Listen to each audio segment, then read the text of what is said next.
Today is February 10th, 2014.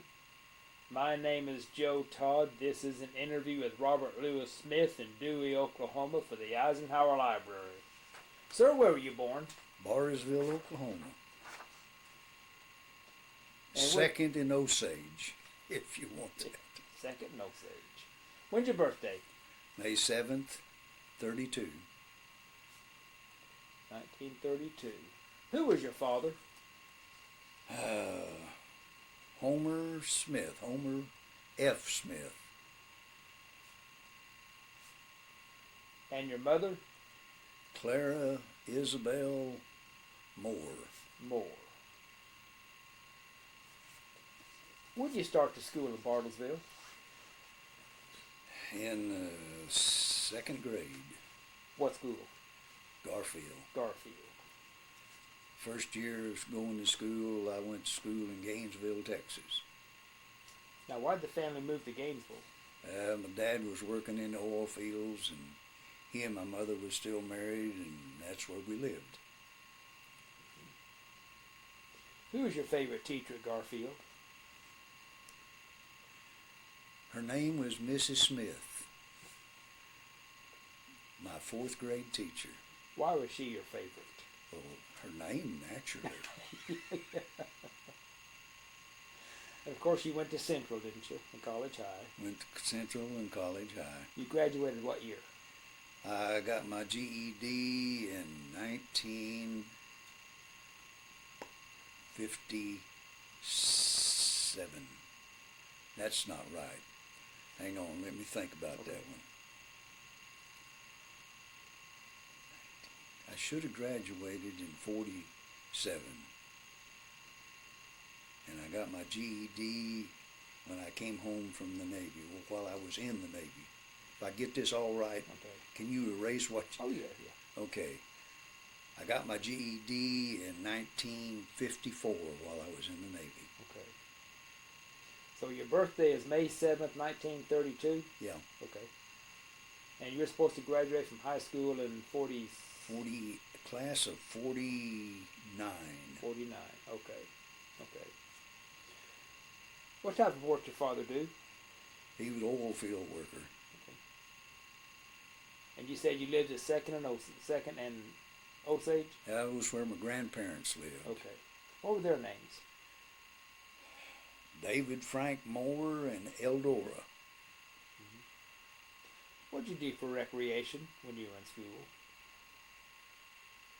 I tried to stay out of trouble. Did you? I was pretty good at it. I was sneaky. You were sneaky. Oh, yes. What'd you do? Oh, just orneriness around the neighborhood. Nothing serious. But I was just like the rest of the kids, always into something. We used to go out to, can't remember the name of the farmer now, but he had a watermelon patch on what is Adams Boulevard now, at the foot of the hill on the north side where that pond is. Was that Tolson? Tolson. Mr. Tolson had a farm out there, and we used to run out there when we was kids and steal watermelons. But we were not very good at it.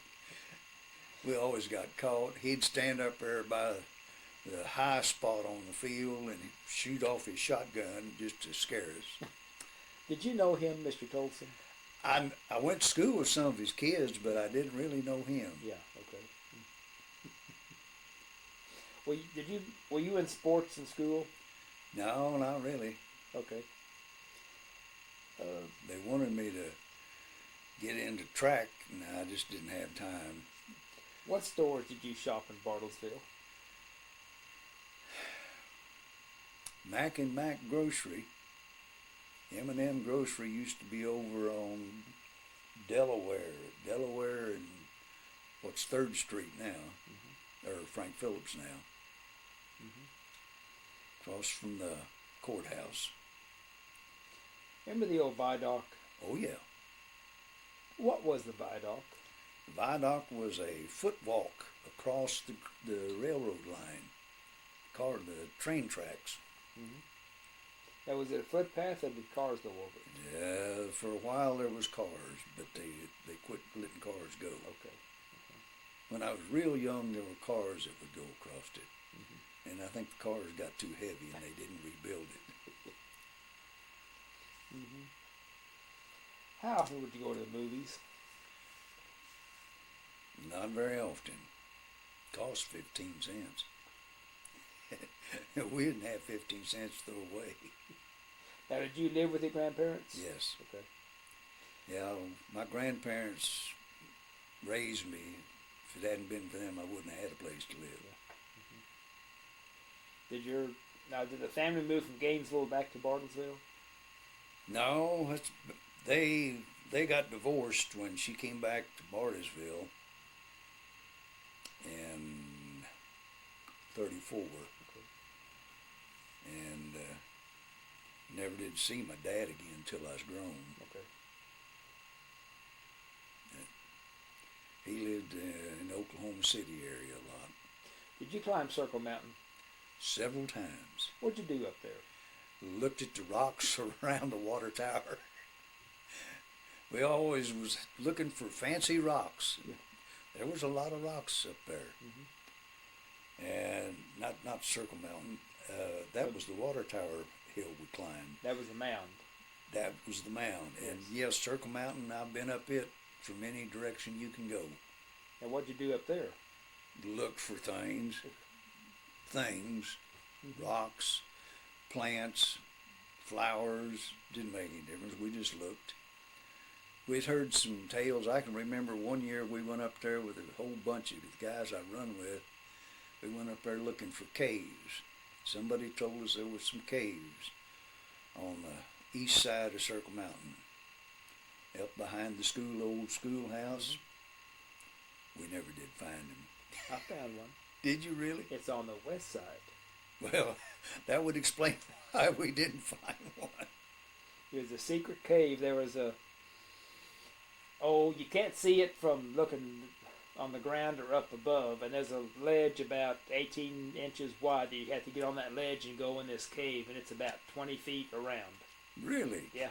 Well, I'll be danged. No, we never found that one. Yep. But we sure looked up there behind the schoolhouse. Did you go to the Christmas programs Frank Phillips had for the Oh, yeah. kids? Tell me about those. Well, they were a real highlight because we didn't have a lot of money to buy candy and stuff. And boy, you come out of there, and the first few years that I went, I don't remember what age I was, but the first few years that I went, Uncle Frank himself was standing up there passing out sacks of candy and fruit. And the shows were all put on by total employee talent. People that worked for the company would get together and they'd make up these shows, and there were some good shows. I mean, they really entertained us. And then they would have fruit and candy for all the kids. And it was good. What'd you do when you went downtown? Walked around the block, and you know where the block was? What is the block? The block was a circle from, well, what's Frank Phillips Boulevard now. And you could start it at Johnstone, go over to Osage. No, that's Dewey, isn't it? Go to Dewey, and then go south to 4th Street, and then back up to Johnstone, and then back down to Martin's department store. And we drove around that block and walked around it so many times it was kind of like it had our footprints in it. Who were some of the big leaders in Bartlesville in those days, besides Frank Phillips? Oh, Don Emery was the secretary-treasurer. I think Don Emery was the treasurer of Phillips Petroleum Company at the time. And his son was in my class in school, Billy Don.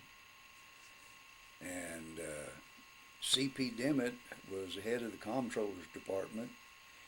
And no, he was the head of land department. Oil and gas, land, I can't remember what the name of the department was. But he was department head, and his son, Dick, or Richard, was in my class in school. And they lived out on Johnstone, 900 block. The house is tore down now. There's a big vacant hole there. Nice big house, and we used to really enjoy playing there. Who else was? Jimmy Glasgow was in my class, and his dad was a superintendent of schools. Driscoll, Richard Driscoll. I don't know what his folks did. I think actually Driscoll's folks worked for city service. He was in my class. Good piano player. Who was head of the smelters? You know, I have no idea at all. I didn't know anybody that worked out there. I didn't know anybody that I knew, and I didn't know any kids that their parents worked out there. Smelters was just like another part of town. That was the west side. Well, I was over on the west side a lot, but I just never went to the smelters. What about the black section of town? Well, I was over there quite a bit. We used to go over and play at the Douglas Schoolhouse. There was a lot of kids that we knew that went to the black school, and we'd go over there and play with them. There was a good place to play. There were a couple of vacant fields close to the school. Now, over there on Virginia, they had that big pit that was full of water. Yep. Where the swimming pool is now. Yep. It was a shale pit. Not exactly where the swimming pool is, but close. Yeah. Yeah, old shale pit. So I understand that's where the brick factory was. The old brick factory years ago. Well, there were 3 big brick factories in Bartlesville at one time. And I didn't know that was one of them. The ones that I knew about were out on the south and west side of town. And they were close together. Well, I heard that's where they dug the clay for the bricks. With that pit, they hit water down there and filled up. Very likely. That's what I was told. Yeah, that sounds likely. What'd you do on Halloween? Oh, we did a few things we shouldn't have done.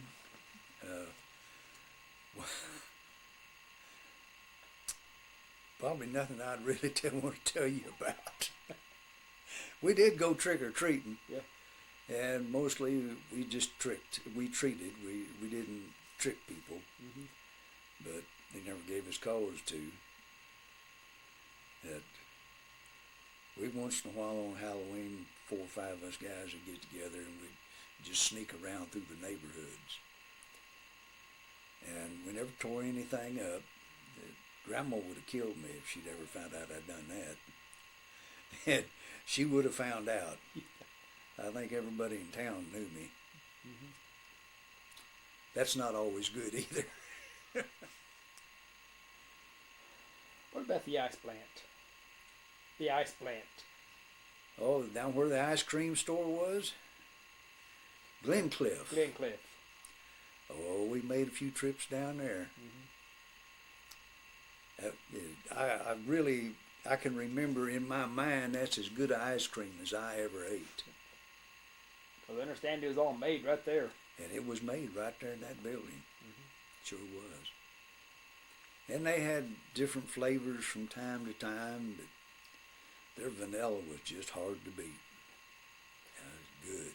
Yes. Remember the big fire in Bartlesville, the Boston Store fire? You know, I don't remember that. I don't know when it happened. That was sometime in the 30s. I'm not sure when. Well, possibility I was just too young to know about it. Yeah. Because I didn't hang out downtown a lot. Grandma had lots of things for me to do at home. And that's where I hung out most of the time. What chores did you do around the house? Anything that you would ever think of. I helped Grandma with the dishes. I was her Monday morning helper down in the laundry. And I helped her clean house on Fridays because these were days that you did these things. And I helped mow the yard. When my granddad was still alive, I did the biggest share of the mowing. And I helped him chew tobacco and put on the elm trees to kill the ants. I don't know whether you know about that or not. Well, Grandma caught it. Granddad gave me tobacco to chew one time, and she liked to skin him alive. But he liked to chew days' work. And every once in a while he'd get a quarter and he'd send me down to Stewart's drugstore, which was just a couple blocks from the house, and send me down there after a plug of chewing tobacco. And I knew I had to go down there when Grandma wouldn't know I was gone, and I had to sneak home with that plug of chewing tobacco. Is the house still there? No, they tore it down, cleaned it all off, made a park out of it. Okay. Oh, that's where by Central? So it's 700 block on Cherokee, on the east side of Cherokee, where they went in and took those houses, and then they took the west side of Delaware, same block on Delaware, and just took all the houses off. Mm-hmm. Doc Green's place. Did you know Dr. Smith? Dr. Smith delivered me. He delivered me too. Did he really? Well, he also had a son that was in a class right ahead of me, whose name was Robert. It really was an adventure in life going through life as Robert Smith, I'll tell you. Because I understand Dr. Smith just lived across the street from Central. Yeah, he did. He lived, Central is 800 block, 900 block. Mm-hmm. He lived just first house on Delaware, on the west side of the street, in 800 block on Delaware. That was where they lived. Tell me about Dr. Smith. What kind of guy was he? Well, now remember, he delivered me. Yeah. I don't really. What I saw of him was he was a nice person. Mm-hmm. He really was. And I have no bad memories of him at all. Mm-hmm. But now, when I got older, I don't remember going to a doctor a whole lot. I mean, most of the time when we get sick from something, Grandma doctored us. That wasn't always pleasant either. Do you remember the rise of Hitler in Germany? He had the big rallies at Nuremberg and all this, and not really. Okay. Well, I think we were just at the right age to be too far removed from that. Where were you December 7th, 1941? December 7th, 1941, I was living out on Osage. My mother had come back to town, and we had an apartment at 1206 South Osage. I think 6, 12, it could have been 1204, but it was second house from the corner anyway. On the even side of the street. And I had been over across the street to Billy Dick Dimmitt's house, and we were listening to something, and one of his sisters came running out of the house saying, "The United States has been bombed by Japan. We're at war." What in the world is she talking about? And we got to question her, and she listened to it all on the radio in there, in the house. And I went home, and my mother had the radio on, and we got her version of it. And it was pretty much just the same story. It was about all that was known was, we're so far from the coast, that all that was known was the Japanese had bombed Pearl Harbor. Did you know what Pearl Harbor was? Not really. I knew it was in Hawaii someplace, but I didn't really have a pinpoint location for it. You think the Japanese might invade the West Coast? Well, that was one of the stories that was going around, and I think they would have if they had gotten a better foothold in Alaska. I think getting run out of Alaska was the only thing that stopped them from coming to the States. After the war started, did you help with the scrap metal drives, rubber drives? Oh yeah, we did all of those things. We went around and picked up scrap, rubber, and tires, and metal. We saved all kinds of sacks and things, and tin cans. Where'd you take all this? You know, I don't remember. I'm too dadgum old. Honest to Pete, Joe, I don't have any memory of where we took it. I know there were a couple of times there were trucks come around, and if we had old tires or big sacks of tin cans, we could throw them on these trucks. But as far as where the gathering spot was, I don't recall what it was at all. Did you discuss the war in school? A couple of days after, see, I was in 8th grade when they bombed Pearl Harbor, and there were a couple of days, maybe even over a week, that it was discussed in school. That was all people talked about. And then it kind of died away, and then all they talked about was the draft and people going off to war, and we were at the wrong age. We weren't old enough to do anything constructive. We weren't old enough to get in the service. Did you go down and see the boys off that went to service there at the train depot? No. I didn't know any of them.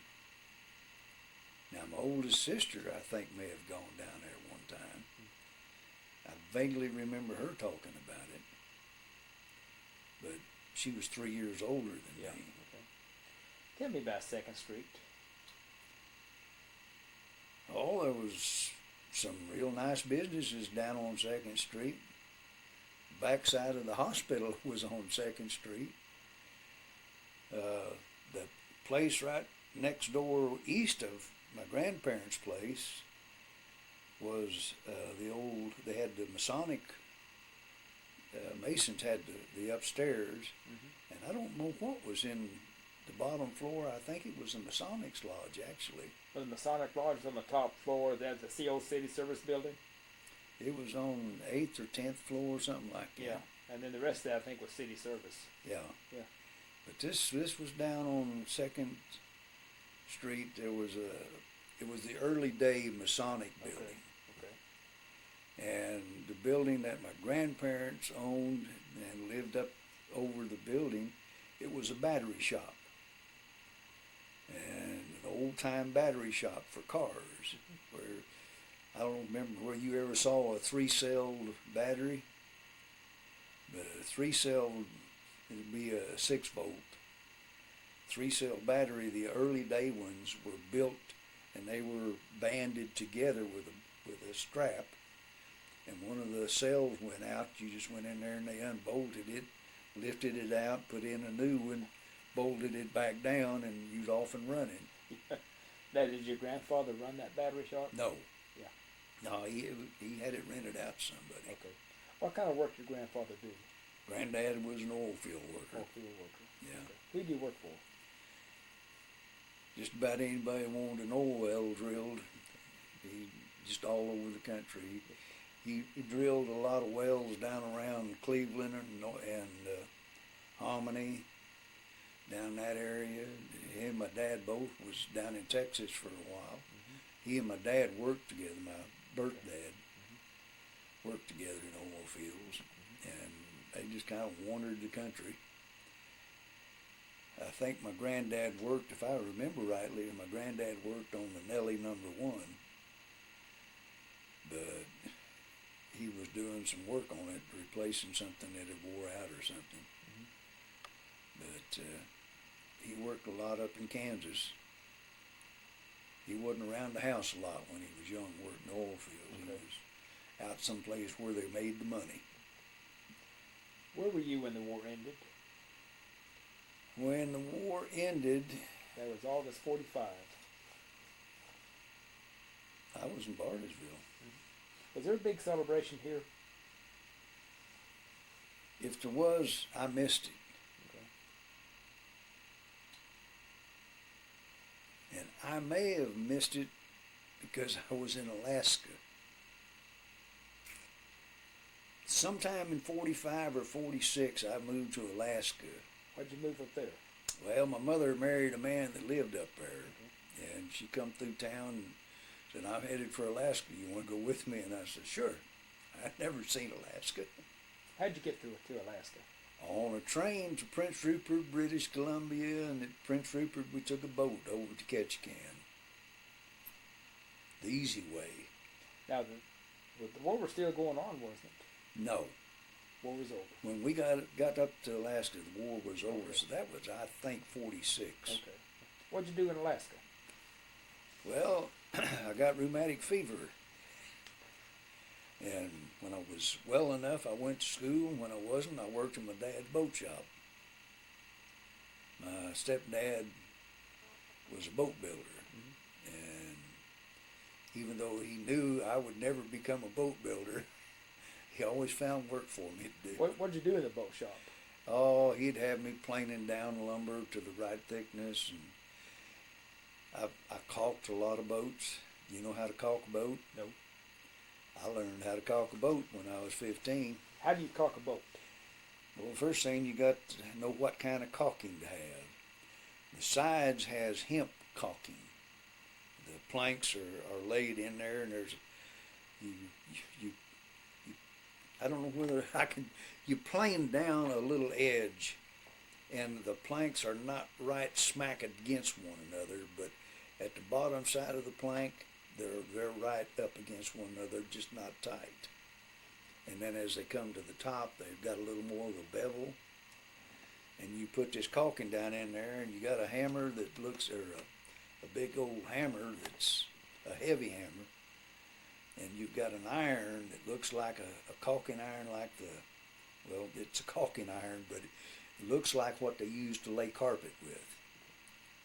And you warp up a little circle of caulking and drive it down in that crack, and then you pack the crack with the same iron. And it's just an art you got to learn. And Dad stood over me and he talked to me long and loud, make darn sure I learned my art, and it was fun. I loved caulking. Yeah. It was really a lot of fun. And you used the hemp caulking went on the side of the boat between the planks, and when you were caulking the planks that were the deck of the boat, you used cotton. Okay. And it was heavy cotton. What type of boats was he building?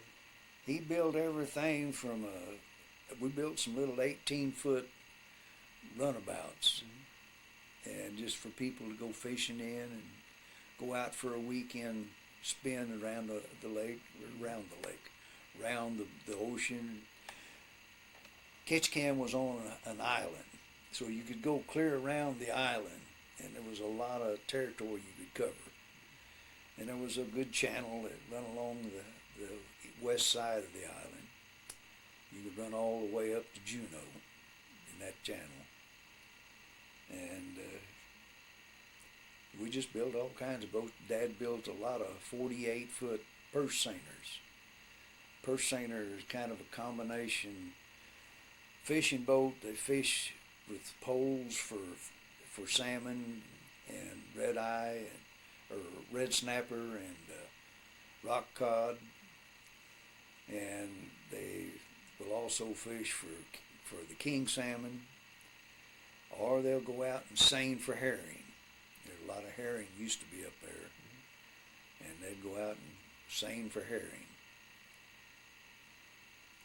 How long were you in Alaska? 4 years. 4 years. So you came back here? Yeah. I got rheumatic fever the second time, and doctor told my folks, he said, he ain't going to live through this, and he ain't going to get no better. So Dad says, you want to die up here, or you want to go back to Oklahoma and be with your grandma? I says, I think I want to go back home. I'd been out to the cemetery and I didn't like the looks of it. That White Rose? No, the cemetery up in Alaska. Oh, Alaska. It looked pretty barren. Yeah. I just didn't want to be there. So he sent me back home, and I came back home and actually got over it. And got over it and went to work for Phillips, and then I went in the Navy, and I came back. When did you go to work for Phillips? I started out in stationary stock. I was there for 2 or 3 months, and then I transferred into the mail room. What is stationary stock? That's where they have all of the stationery, the envelopes, Okay. any of the books that they used, all the secretarial materials, the pencils, the erasers, typewriter ribbons, all the old stuff. And we had it all down there in the basement of the Phillips building. The secretaries would send down a requisition for so much of each of the things they needed, and somebody there in the stockroom would fill the requisition, and I'd go up the stairs with her, go up the elevator with it to the secretary. Which building did you work in? Primarily, I was working in the Phillips building, The old Phillips the building? old Phillips Yep. building, In the tower or in the building? in the tower. In the tower. Yeah. Well, I was in the building too, because we had a lot of secretaries in it. And then about that time, they built the Adams building and moved the mailroom over there. And that's about the time I guess I worked in the mailroom for the best part of 3 years. And then I joined the Navy. What did you do in the Navy? I was a jack of all trades. No, when did you join the Navy? I went in February the 7th, 1952. Why did you join the Navy over the Army or the Marines? I had always wanted to join the Navy. That's where I wanted to go. Planned on it since I was a little kid. I've got pictures of me when I was 10 years old wearing a little sailor's white hat. I always wanted to be in the Navy. Where'd you go for boot camp? San Diego, How'd you travel to San Diego? by train out of Oklahoma City. Tell me about that train trip. It was slow and uneventful. Very boring. Food wasn't particularly good, and there surely wasn't anything to do. Tell me about boot camp. Boot camp was not as... I had really dreaded boot camp, and it wasn't anything to dread. We were so busy learning stuff and it was interesting. And even the basic... I got tired of the stuff where you're not standing at attention. Oh, yes, I am. Oh, no, you're not. I thought there was an awful lot of unnecessary BS going on. Didn't think much of it. But I got out of boot camp and I went into school command. Started taking some classes and really learning some stuff. Now, what is school command? School command is where when you get out of the Navy boot camp, you got choices. You're either going to go to a class and become a specialized Navy personnel at some particular subject or another, or you're going to go aboard ship and learn how to clean decks and paint. And I really didn't want to do that. And I got a chance to sign up for boot camp because I had, I think, almost 4 years of training as a mail clerk. So they sent me to what was at the time was a Tellerman's rating. And the Tellerman's rating was a dual service rating. Part of the Tellerman's rating was that you were a postal clerk. And when they got through with you, you could qualify as a district postal clerk, be in charge of a district post office. And then the other part of it was you were a radio operator, radio teletype operator. And I learned to type while I was in high school, and I loved it.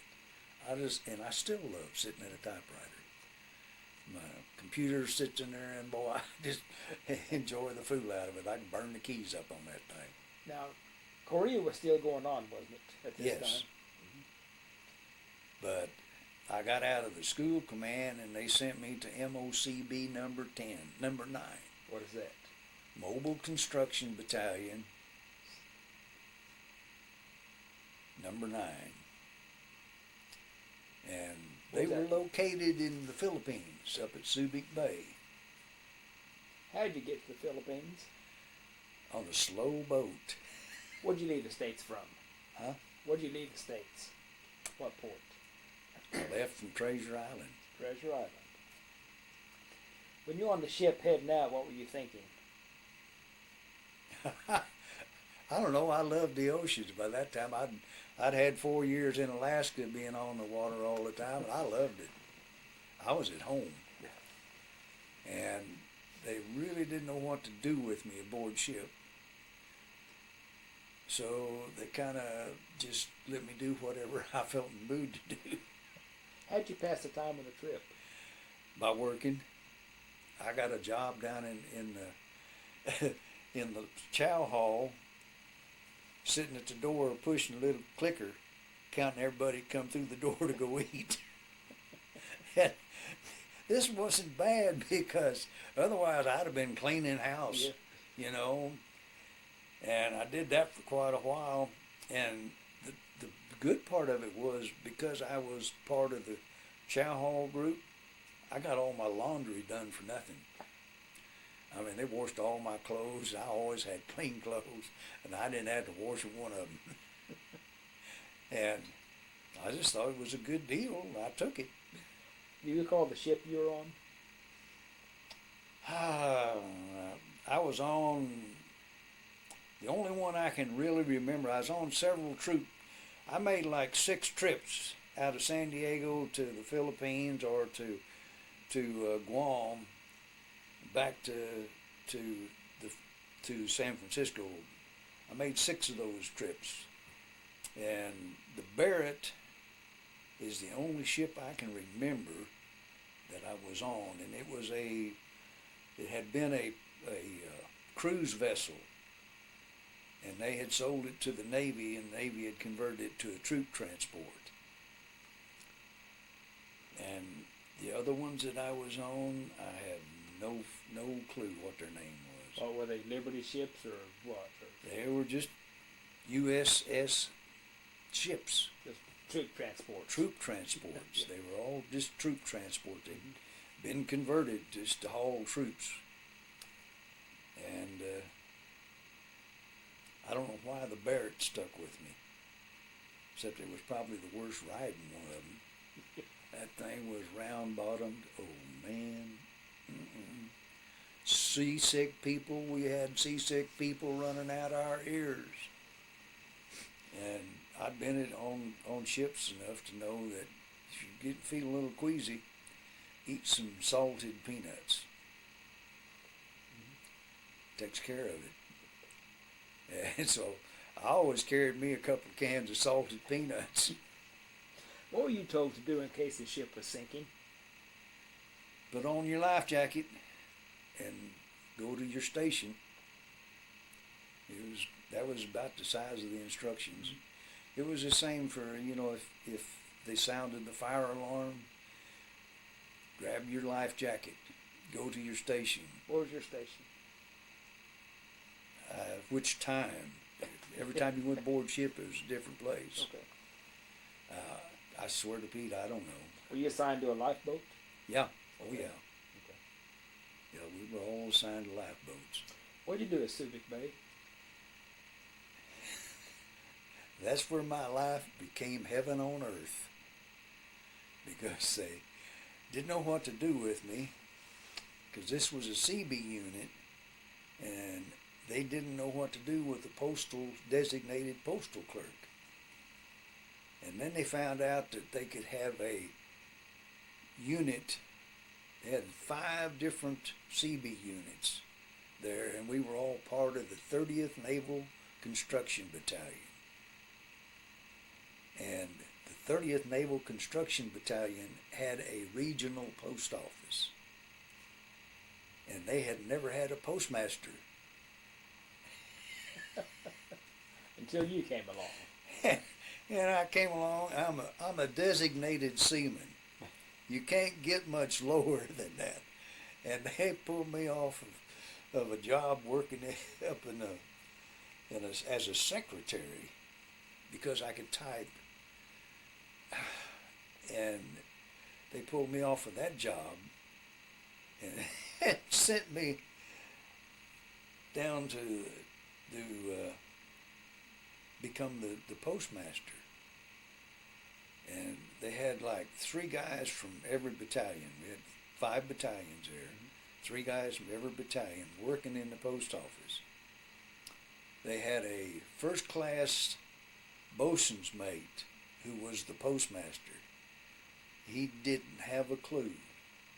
He had no idea. He didn't know why he was there. He wasn't happy about being there. And he welcomed me with open arms. And I come in as the lowest rated person they could find, but I was a designated postmaster. And I became boss. And I'm still very conscious of this first, second, third class petty officers. And I was handling them guys with a pretty smooth hand, I'll tell you. But for a while, they didn't like to take any kind of orders at all from me, and then they figured out that, hey, I am a nice guy, and I'm not going to ask them to do anything they shouldn't be doing anyway. Now, how do you run a post office in the Navy? Just like you run a civilian post office. We had windows where people came and got their mail. We had partial post windows, which were larger, so people could mail boxes. And we had all kinds of boxes in there for the different battalions. We had a slot for everybody's mail, and we'd hold mail call once or twice a day, depending on when we'd had mail. And it was always open to buy stamps or mail packages or get packages. And every time a plane come in, we'd get some mail. Now, who actually picked up the mail to bring it to the post office? Whoever I sent down after it. Sometimes I went myself. Yeah. This airstrip was about, probably the closest we could drive it would probably be at least a 3/4 mile drive.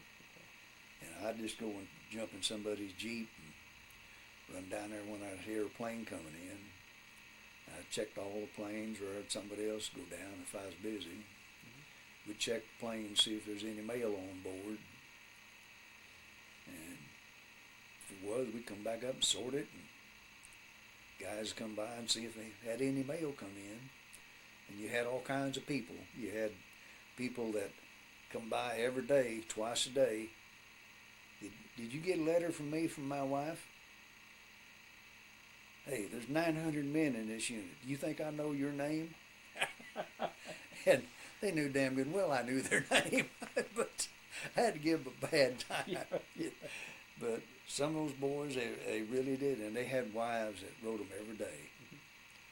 And they were the worst ones, because if they didn't get a letter every day, they was worried. Other guys, yeah, my wife wrote me a couple of weeks ago. I guess she'll write again one of these days, you know.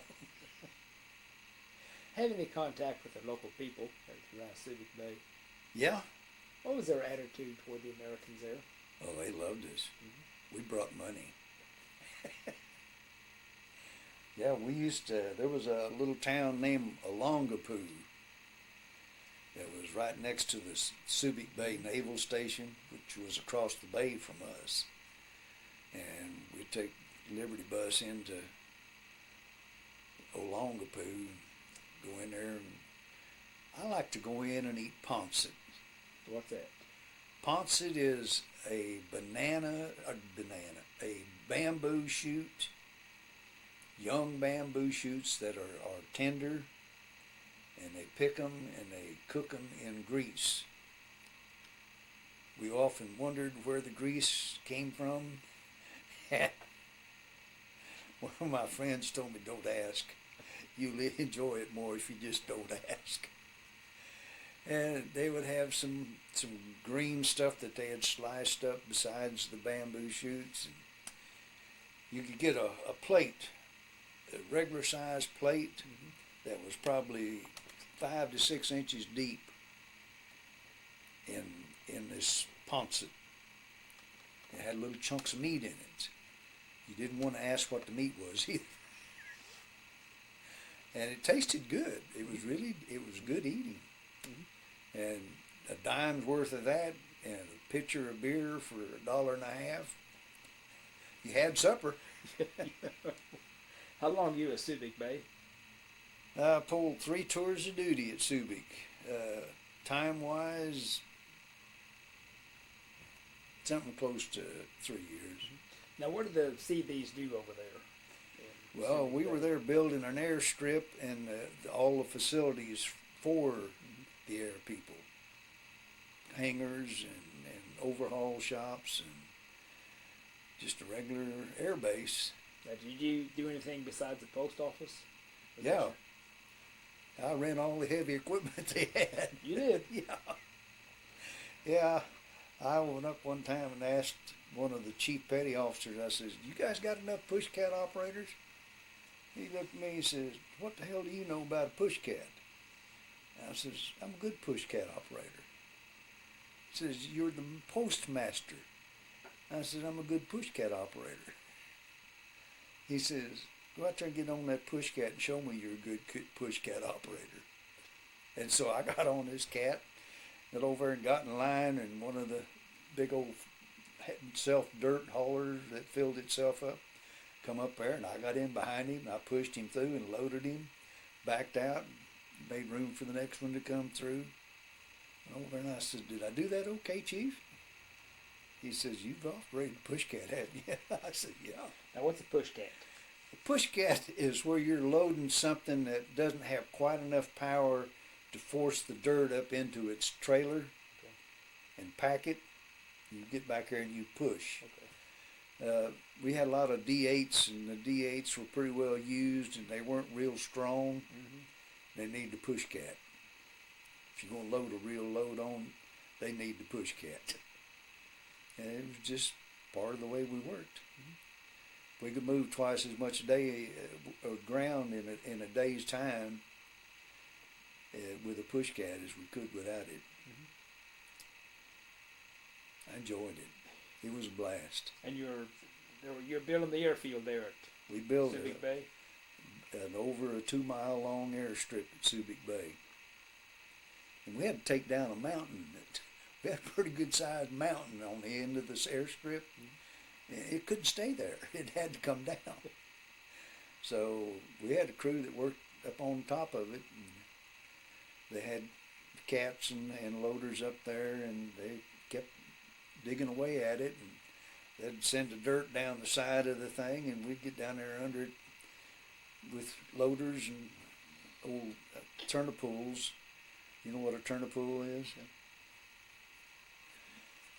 A turnipool is a big diesel engine with 2 wheels and a gooseneck that goes back to a trailer that loads itself. And you pull that trailer and load it by dipping the front end of it into the dirt.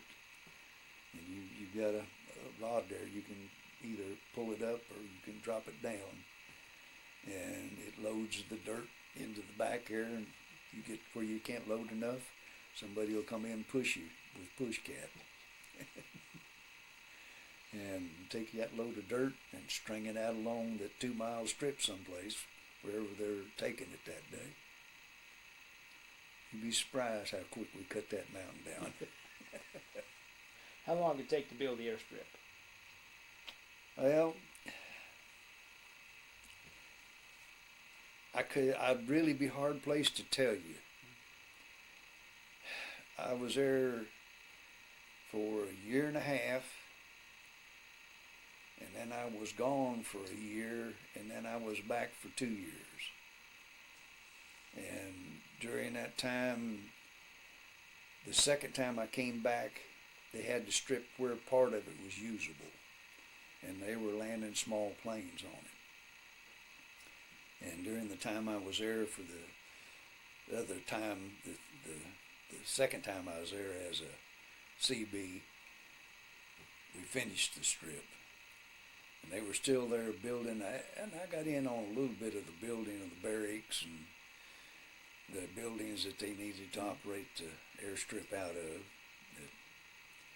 They had to have a full-fledged crew there, and so we built a lot of barracks and spent a full 11 months. It was supposed to have been there 10 months, but we spent 11 and a half months on Saipan.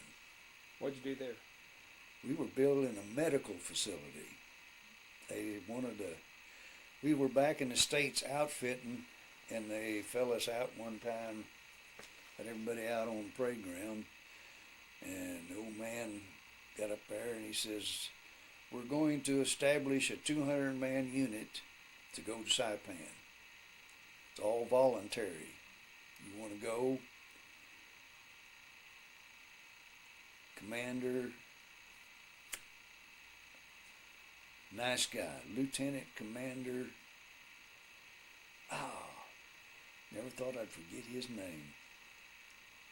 It was a long German name. And he had feet to match. Never saw such feet on a human. I can't say his name. It's in the back of my mind, but I can't come up with it. But he was going to be the commanding officer of the 200-man unit.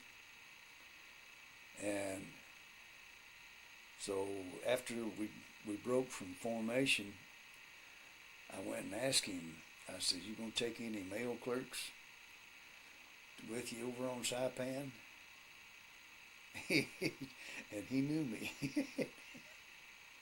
He says, Smitty, he says, there's no way in hell I can take you. They're not going to turn loose of you. He says, how would I justify having a mail clerk over there for 200 guys? I said, I don't know, but I'd kind of like to go. He says, well, I'll talk to the old man and see what he says. But he said, I wouldn't hold my breath. And 2 weeks later, when they put the list out on the board of who was going to Saipan, my name was on it. I went and found him. I said, Skipper, how in the world did you do that? He said, I pulled every string I could get my hands on. He says, I know you're very capable, and he says, I know you'll take good care of us. And I did. What'd you do in Saipan? On Saipan, my designated job was that of mail clerk and secretary. I handled most of the secretarial work for the office, and even a Navy unit's got a lot of stuff that's got to be done in the office. And I handled that, and I made a weekly newsletter, typed it up, wrote it, typed it up, and distributed it. And I was also the bartender in charge of the M Club. And when I got up early enough, I worked down in the mess hall, cooking mess for breakfast. I like to cook breakfast. Now, you still with the 30th Naval Construction? We were still in the 30th Naval Construction Battalion, but we were Mob 2 Detachment Able. Mob 9, excuse me. MOCB 9 Detachment Able. MOCB 9, when we were on Saipan, they went to Alaska. And I never did tell anybody why I didn't want to go back to Alaska. If they'd left me up there for a year, I'd have had rheumatic fever again. Yeah. And I was not wanting to go. Yeah. But I really wanted to go to Saipan. And I don't know whether you know anything about the Pacific. Saipan, Tinian, doesn't mean anything to you? I've done some interviews around that area. Well, I've got some stuff in there on my computer you'd really enjoy reading.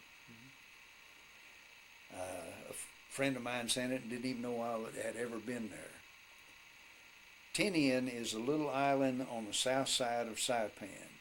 Saipan is a little island. This Tinian is even smaller. And its one claim to fame is that it had about 12 landing strips. They ran every way you could land a plane on that island. And they had a couple of buildings that are still standing where they constructed the first atomic bombs that were dropped on, where was it, Nagasaki and Hiroshima and Nagasaki. Hiroshima and Nagasaki. And they had these buildings where these were constructed, and then they had a little pit out on the runway where they took these bombs out and loaded them up into the ships and tied them off. It's very interesting. Mm-hmm. Right now, the biggest thing they got on Saipan is it's a health clinic for people that have incurable,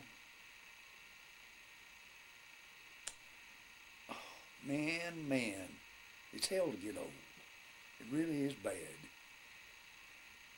They had people over there that had this incurable disease, and it was totally incurable. What, like leprosy? Leprosy. Leprosy. That's what it was. Yeah. They have a leprosarium on Tinian. And I stayed as far away from it as I could get, although they kept telling me, you can't catch it. If you don't go in there and lick their face, you ain't going to get it. Well, I ain't going to go lick nobody's face. But I just tried to stay away from them. It was painful sight to see those people. Because the body just gets eaten alive. It's bad, bad, bad, bad. But the airstrips on Tinian were very interesting. And you could stand down on the beach on the north side of Tinian and you could look over at Saipan and you could say, I bet you I can swim that. But you damn sure didn't want to try it because you ain't going to make it. There was a lot of current and it would have picked you up and taken you east and you'd have missed the whole thing. Yeah. But Saipan was a beautiful island and had a lot of history, and we found a lot of Japanese bones up in holes where they'd crawled back in with sake bottles and got drunk and waited for somebody to walk by the front of it. They'd take a pot shot, and they finally found out what they were doing, so they issued a lot of flamethrowers. And the Army, Navy, everybody had flamethrowers. And they'd walk around, they'd see a little hole where a man might possibly have crawled in. They'd stick that flamethrower in there and give it a good, healthy shot. Now, I guarantee if anybody's in there, they cook them. Yep. But other than that, Saipan was a beautiful place. How long are you on Saipan? Well, we were supposed to be in there 10 months. They gave us 10 months to build this medical facility. And we had that sucker about 3/4 done. And a typhoon came in. And it wiped out an awful lot of our work. But, I mean, we had to run power lines all across the island. And we completely built housing for married officers, for hospital personnel. Is that your phone? Sorry for the interruption. Oh, no problem. We're talking about how long are you on Saipan? If I remember rightly, we were supposed to have only been there 10 months, and I think we were there 11 and a half months. Because you said the typhoon came through and blew everything away. Typhoon came through and we lost a lot of ground. But we'd put in power lines all across the island, and the the service lines for water and all that sort of thing. None of that was bothered, but we lost a lot of roofing. Well, the roofing, as it turned out, was easier to fix than we thought it would be. And they had spare roofing stocked up on the island down on Guam, and so we just put in an emergency call for it. They started sending plane loads of roofing up there, and the old man gave us so many days, and he says, we're pulling out of here at such and such a time. He says, if you're not done, you'll be left behind. Figure out how to get back home yourself. And there was 3 of us that were up doing electrical work, and they kept blowing the damn whistle on that boat. And I told them guys, I said, you know, they're blowing a whistle for a reason. They're telling us that they're getting ready to unhook and travel. And we finished up what we could. We left a few things undone, but we grabbed our tool pouches and run like crazy for down on the dock. Now, was that for the military, this medical clinic? Yeah. Okay. Yeah, it was military for facilities for the military, for Okay. people. They had a lot of civilians on Saipan that were doing very hush-hush work, and they were civilians, and they had a lot of Army people attached to them that were not civilians. And this was facilities for them, plus all the Navy people that were there. And we had a pretty good-sized Navy complement. Had several bars that were there because of the Navy people. Now, did the Russians ever bother you? No. Because the Cold War was starting up and all that. Yeah, never really had a bit of trouble from them. Okay. We were too far east and a little too far south for them. We were kind of out of their reach. Now, when did Korea end? Was that in 53? No, it was still going in 53. It was, yeah. I swear I can't tell you. I was thinking something like 56, 57. Do you ever think you'd go to Korea? I tried to. We got a notice in that they were looking for cargo handlers. They had a cargo handling battalion over in Korea, South Korea, and they were needing people, and I sent my name in, went out and applied for it, but never did hear a word from them. I guess they didn't want a male clerk, heavy equipment operator. So you left to Saipan, you went back to Subic Bay? Went back to Subic Bay and pulled my last tour of duty over there. And when'd you come back home? I got discharged January 6th, 1956. What did you do after you got your discharge? Drove back to Oklahoma You were discharged where? at San Francisco, Treasure Island. Treasure Island. Yeah. Came back to Bartlesville? Yep. What'd you do? I started hounding them at Phillips to go back to work. Oh, I'll tell you what, about a week's worth of visiting around town and everybody else is working, that's all you want. And I went down there and they told me that, well, you're on military leave from the mail room. I says, I know that. Believe it or not, I still remember where I used to work. Well, we don't have an opening in the mail room. I says, well, you're bound to have an opening someplace. And the guy says, yeah, there's some guys upstairs want to talk to you. So I went upstairs and, I don't know, up 8th floor of the Adams building, 7th floor, maybe 6th, I don't know, someplace up in Adams building, and there were these guys sitting in this room, all wearing suits, sitting around a big table, and I didn't recognize any of them.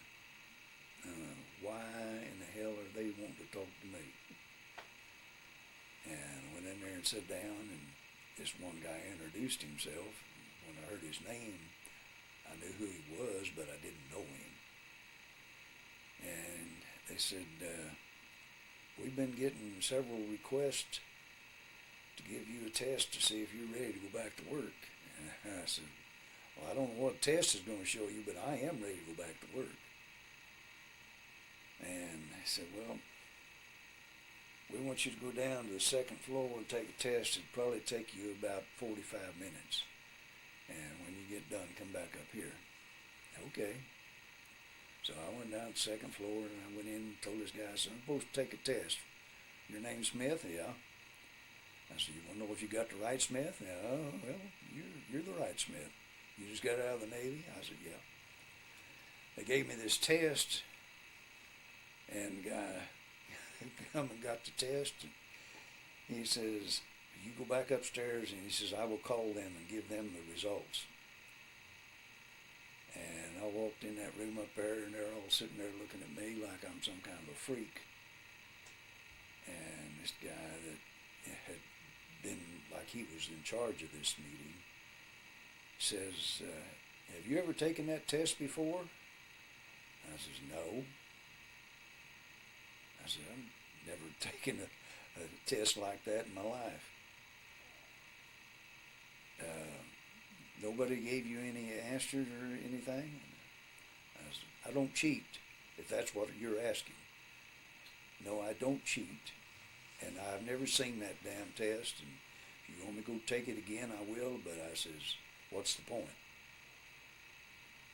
And the guy says, well, we're asking these questions because we can't believe the answer we got on your grade. He says, we've never had anybody score that high on that test. And I said, I'm sorry, I thought it was a pretty stupid test.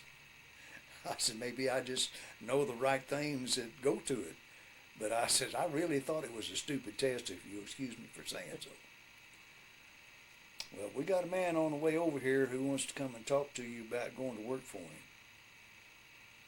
I says, okay, when will he be here? He says, any minute.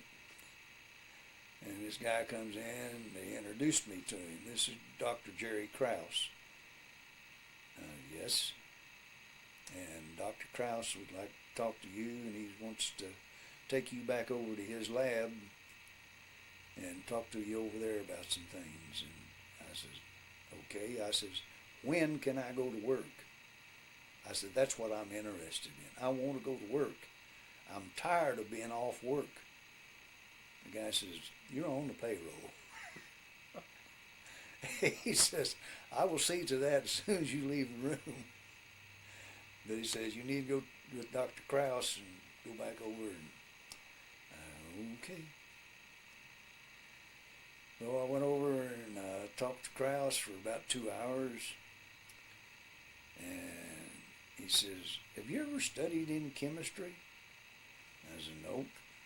I said, I don't know a thing about chemistry. He says, yeah, you do. He says, you know a lot about chemistry. You just don't realize it. And I said, well, maybe I do know something about chemistry. I says, I've never studied chemistry. He says, well, I'm offering you a job if you'd come to work for me. I says, I'll come to work for you today if you want me to. And he said, no.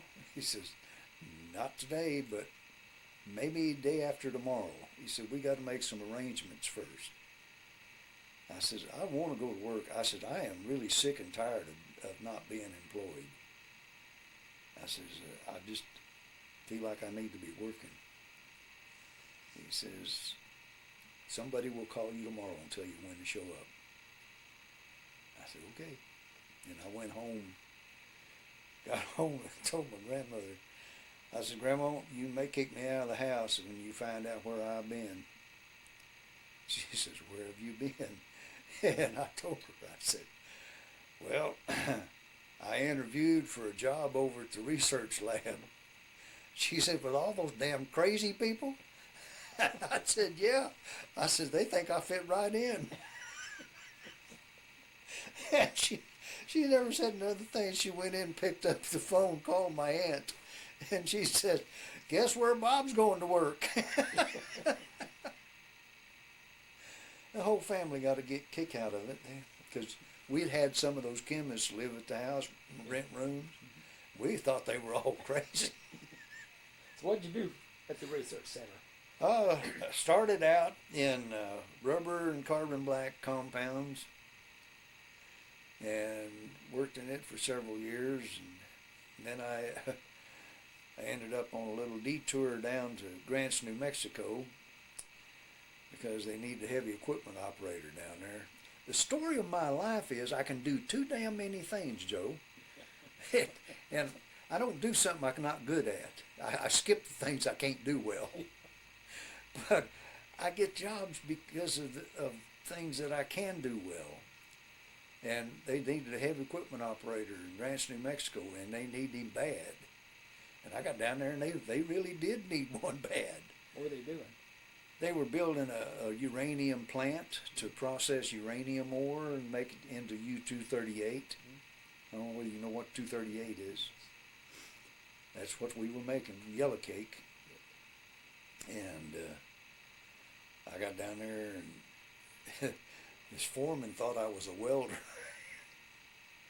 And I told him, I said, you want me to weld that plate up there in the... I says, you got the wrong guy. He says, well, hell, it's just simple burn. I said, but you got the wrong guy. I said, I don't know anything about welding. He says, you can't weld? And I said, no. I says, I have never struck an arc. Does that tell you anything? Well, I'll find something else I need done. I said, okay. I said, but you don't want me welding that plate up there, I guarantee you.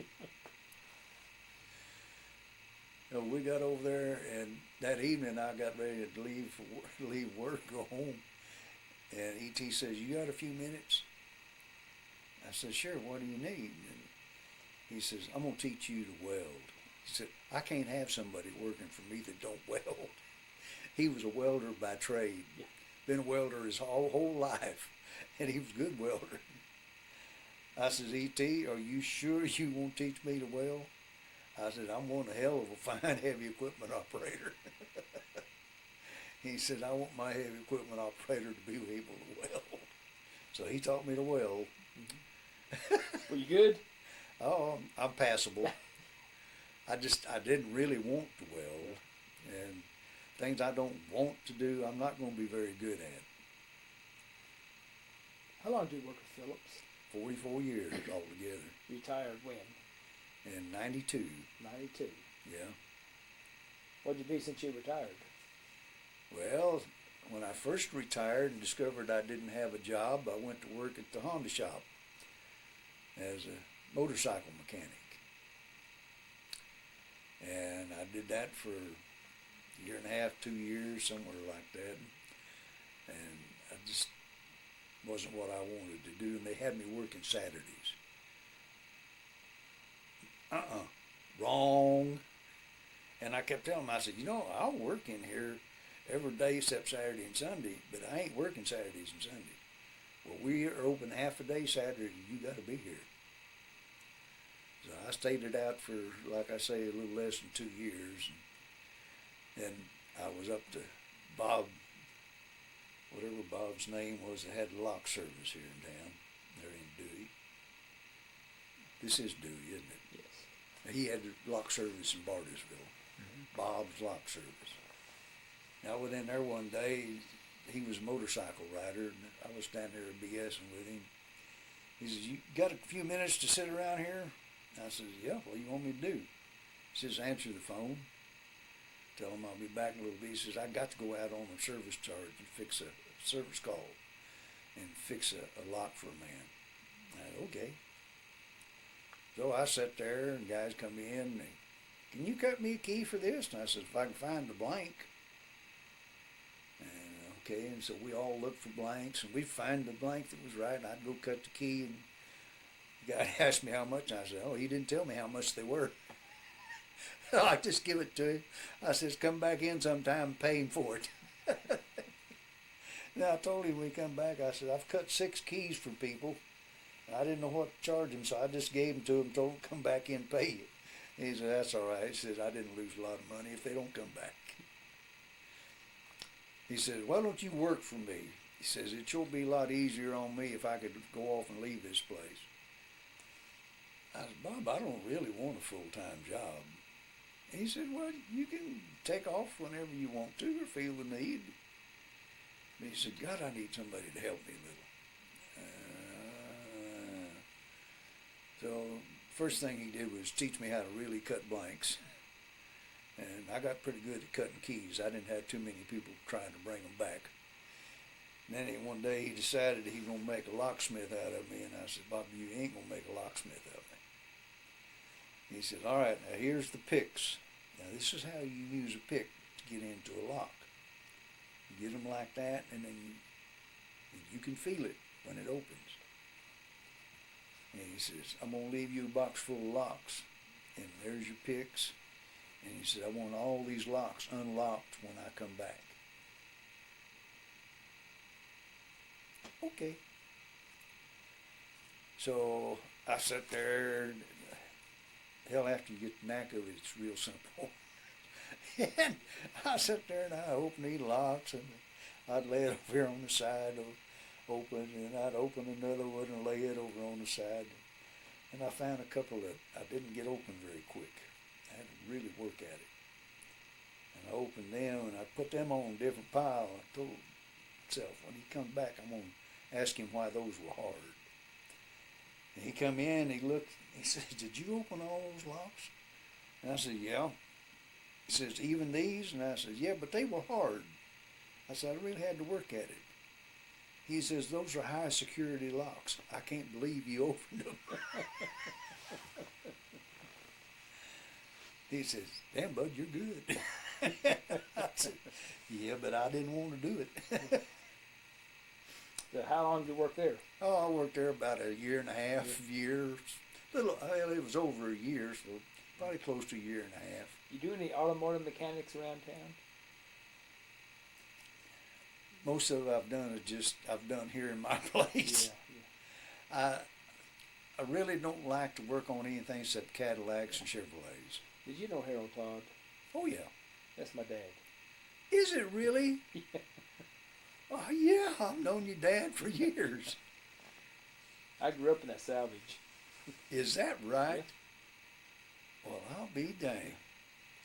No, I never had any idea that was your dad.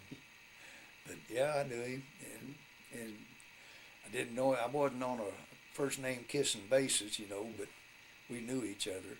Yep, he never spoke twice. Yeah. He spoke once, and he better do it. Yeah. But yeah. No, I quit Bob. Bob was not needing me near as much as he pretended he was. He was going off and telling me he was doing service calls, and he wasn't doing service calls. He was sitting down at the damn joint chasing some girl drinking beer, and I don't mind doing things for somebody that needs help, but I hate for somebody to take advantage of me. And I just told him one day, I said, Bob, I says, you better find you another helper to hang around here. Because I says, I'm gone next week. Well, when you coming back? I said, I ain't coming back. And I stayed around the house for, I don't know, maybe 3 months. Now, you play the guitar? A little. When did you start playing the guitar? Right after I retired from Phillips, back in '92. Mm-hmm. I may have bought my first guitar in '91 and was trying to play it, but it was right at around the time I retired. I quit. I started trying to really play the guitar. Now, how many instruments do you play? The guitar? Play the piano? No. No. I know I got one. Mm-hmm. That's Billy's. And I keep telling her, I says, you ought to take that thing home. She says, I've got 3 others at home. She said, I don't really need it. And I said, well, Billy, I don't play it. She says, you could if you would. I says, probably. I was in the piano business for over 20 years. I rebuilt old pianos, bought and sold old pianos and rebuilt them. And What'd you do this? Huh? What, here in town? yeah, I did it while I was working for Phillips. Oh, okay. And riding motorcycles, calling square dances.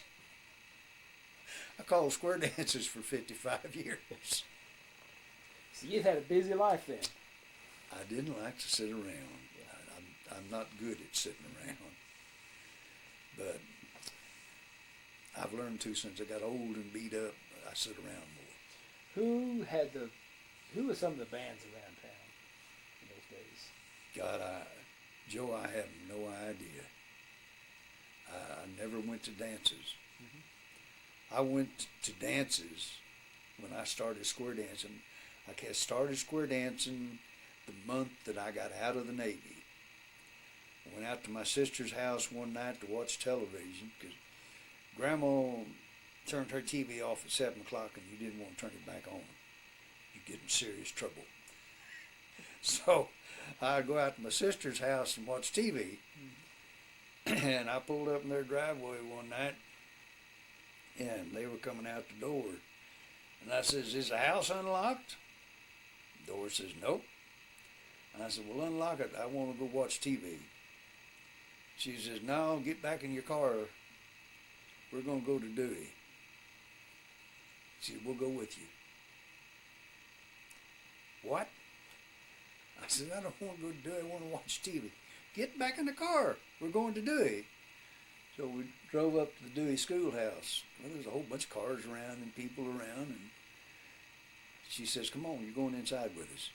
So we goes inside and she says, sign that piece of paper right there. And there was a piece of paper and I said, what do I want signed? She just put your name on there. She wrote my name, Bud Smith.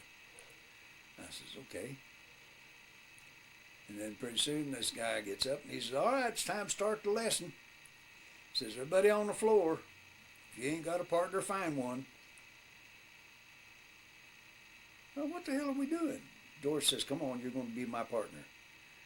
And we got out there on the floor, and I was her partner for my first square dance lesson. And they tried and tried to get rid of me, and they couldn't run me off. Hell, I loved it. I was in love with it by the time we left that hall that night. It was something I just really enjoyed doing, and I still love it. And if I had a partner, I'd still be square dancing. But I don't. Would you join the Navy again? Yeah, in a heartbeat. I really would. What's your most vivid memory of your career in the Navy?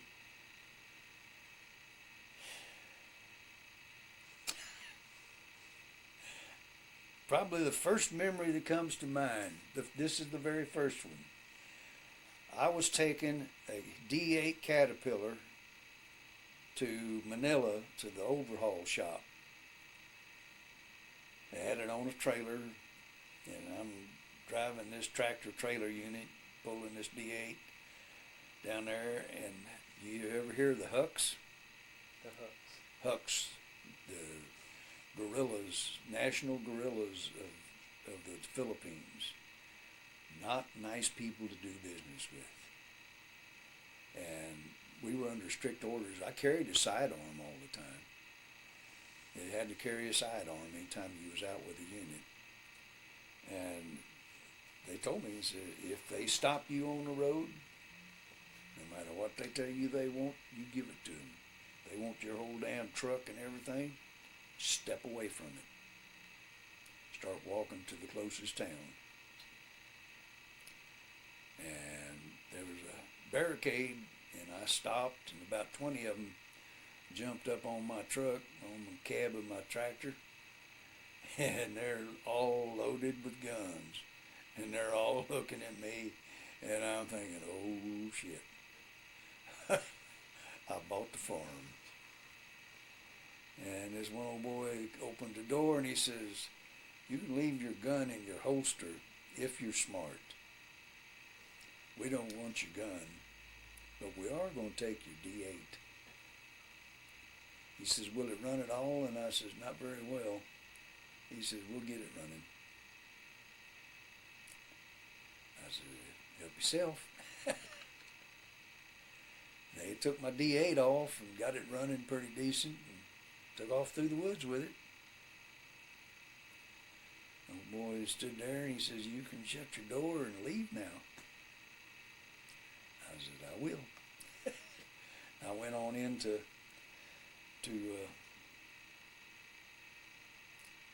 mine just went blank. Manila. And went out to the base and told them, I says, I just been hijacked. They took a D8 from me. I still had the paperwork on it. And they said, okay. And they put me through on the radio back to the base. And I told the sergeant at arms what had taken place. He said, well, you got enough fuel to get back? And I says, yeah, especially running empty. He says, bring her on home. So I turned around and drove back up Subic Bay. Now, who are the Hooks? Who are they? They were just a bunch of guerrillas that the latter part of the Second World War, they were real useful. They were very helpful, particularly for anybody that crashed or got lost in the woods, anybody that wandered away from prisoner of war camp. The Hucks would really help them. And then they got a bunch of guys that decided to turn it into a money-making proposition. So they started stealing stuff from all the military. How do you spell Hucks? Huks. H-U-K-S. And they weren't nice to do business with. I kid you not, Joe. I was absolutely as scared as I've ever been. Because I just didn't figure. I figured at first that they were going to shoot me and take the whole unit, the truck and everything. But evidently they knew how to get rid of that cat easier by itself. Today, when you hear boot camp, what do you think of? Pardon? Today, when you hear boot camp, what do you think of? I think of having a good time. But I was strange. Most people didn't think boot camp was fun. I thought it was fun. When you hear troop ship, what do you think of? I think of the USS Barrett. Subic Bay. Subic Bay, I think of all of the work that went on there. I mean, we built Philippines a hell of a nice airstrip. Postmaster. Being the postmaster over at Subic. Saipan. Saipan, I think of the beauty of the island. And it really was. The Japanese had converted it into an ammunition depot, but they'd also planted a lot of sugar cane. And frankly, I had a good time the year I was on Saipan. Part of it was because I worked for Maria Midnight in her bar. But other than that, I just met a lot of nice people over there. Hucks. Hucks I didn't really care for, and my 2 experiences with them were not good. I was out on a D8 one time, clearing the damn trees out of the path of the airstrip when we first started working on the airstrip. And we were just 2 guys on a D8, and we'd taken turns watching out for the Hucks, and the other guy would be operating. And most of the time we was riding on the cat, and I was sitting up there riding shotgun. The other guy was operating the cat. We were taking down a big old Filipino, what in the world were those trees? Banyan tree? I don't think it was banyan, wasn't what they called it. I don't remember what kind of a tree it was. A big old tall thing. And the guy was going around and cutting the base roots off and getting ready to shove it over. And all of a sudden there was a ping! I looked over him, I said, what was that? He says, hell, it was a bullet. Bing! There was another one. And they're hitting the framework on that cat. And he looked at me and he says, let's get the hell off this thing. And we bailed off the side of it. We figured out it was coming from back towards the southeast corner off the shoulder of us. And he says, well, what are we going to do? Just lay here till dark comes and they come in here and shoot us? And I says, now maybe they'll get tired of this game.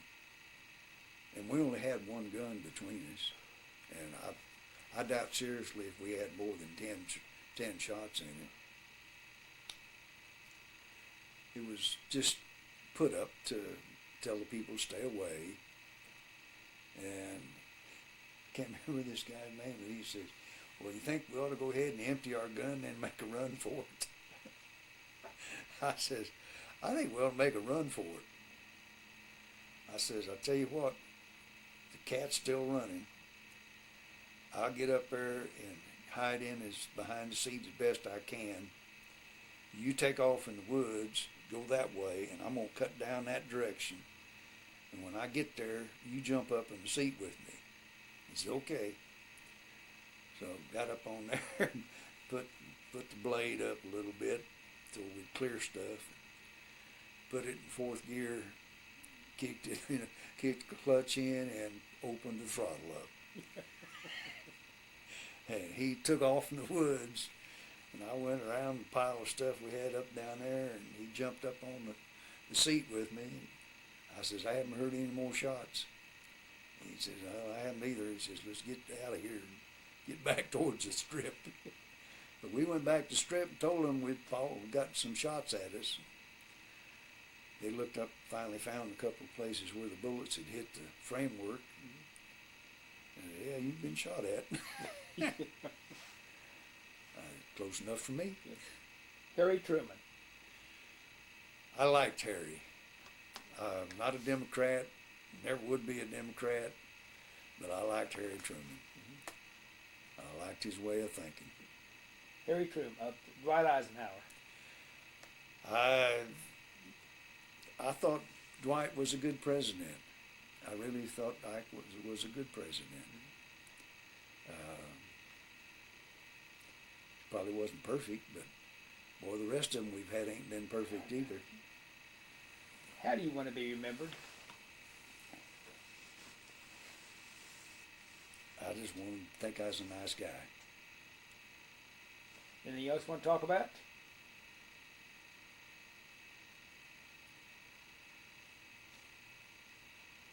I've had a good life. I've enjoyed it, and I've loved living in Bartlesville and the area. Well, sir, this is an excellent interview. I want to thank you for your service and thank you for the interview. Well, if you can get an interview out of that, Joe. And again, this is February 10th, 2014. My name is Joe Todd. This has been an interview with Robert Lewis Smith in Dewey, Oklahoma. Bud. Thank you. Bud. Okay.